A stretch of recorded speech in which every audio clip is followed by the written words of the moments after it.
So a little catch-up video really. Where to start? I flew out here to Cambodia with my son. We flew into Vietnam and then moved away straight over to Cambodia.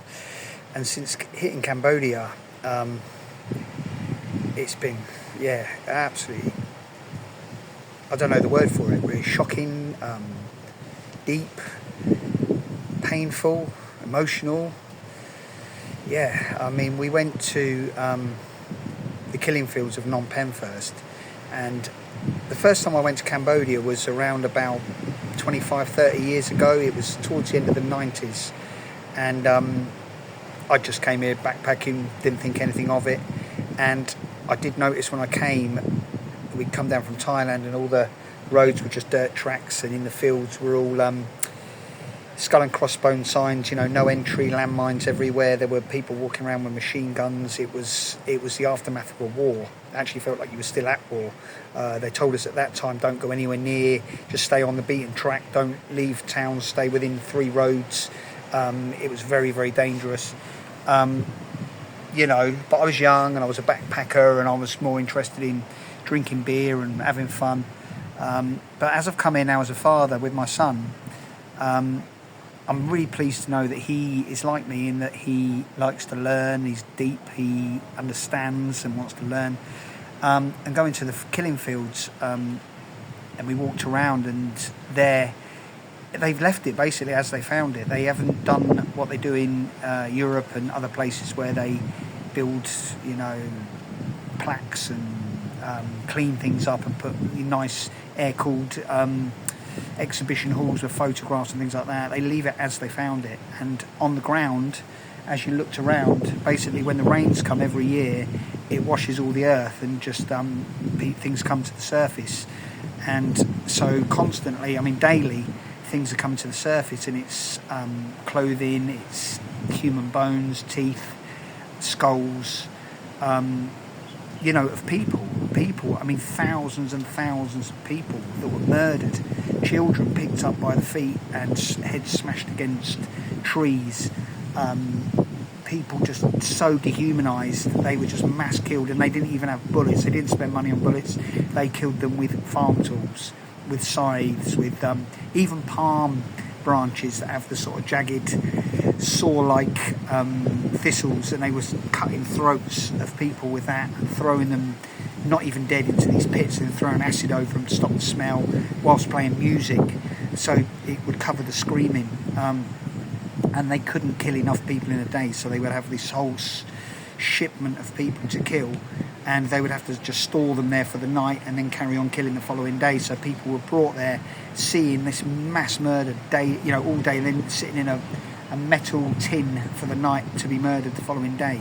Can you even get there? Can you even think what this was? This is humanity. And the thing is, we're not talking 18th century. We're not talking,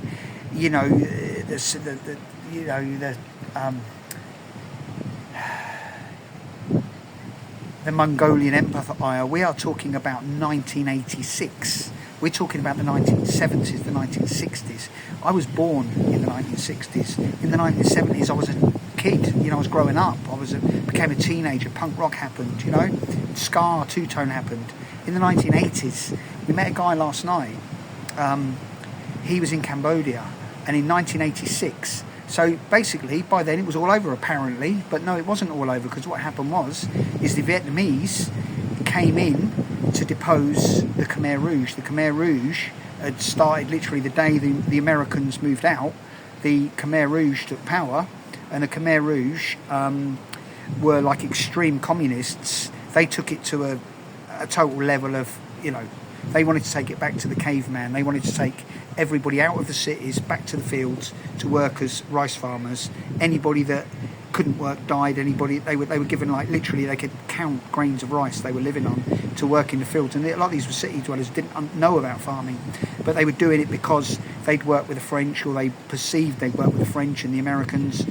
So anyone with any education, school teachers, people with glasses, librarians, doctors, just normal people were mass murdered, and it wasn't just them, it was all their family, their children, their mums, dads, uncles, aunts, everybody. Then they tortured people to get false statement on neighbours to then kill them, and it was just mass murder.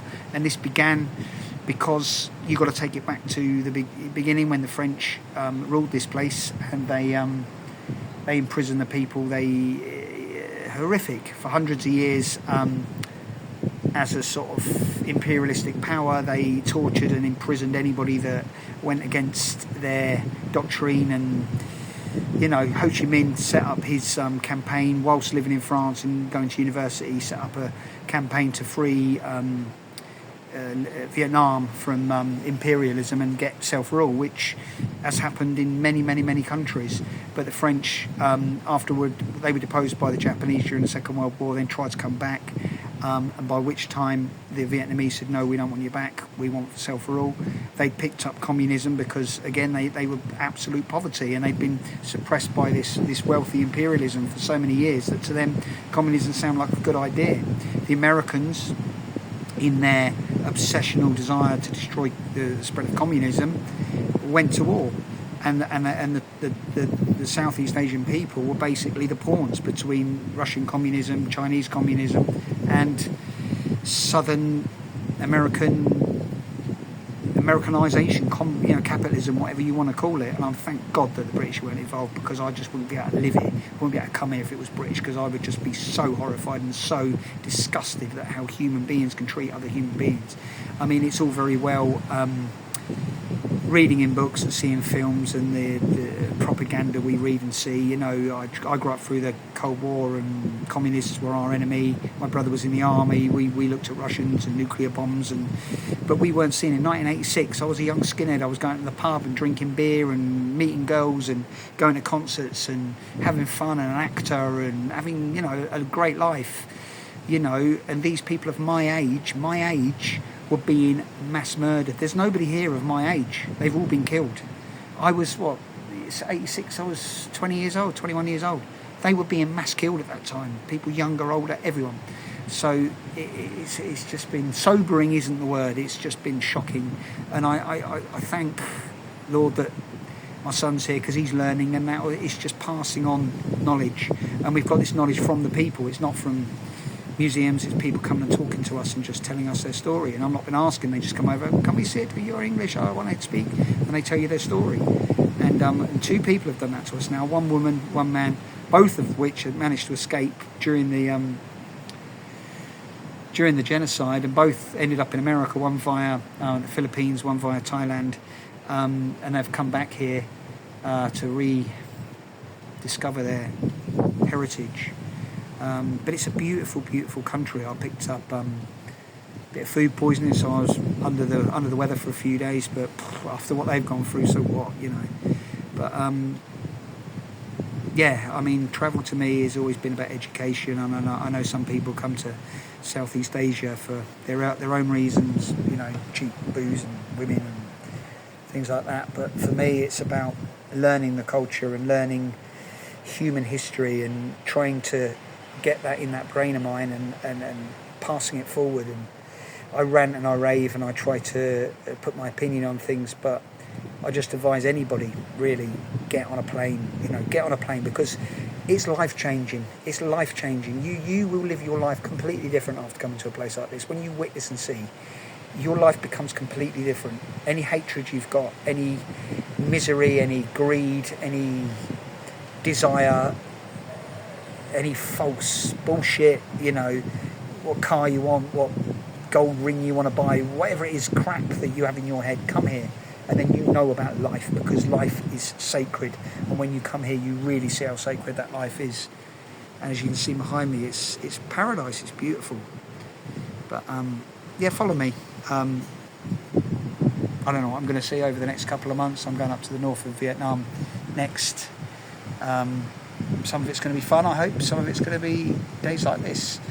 But thank you. God love you.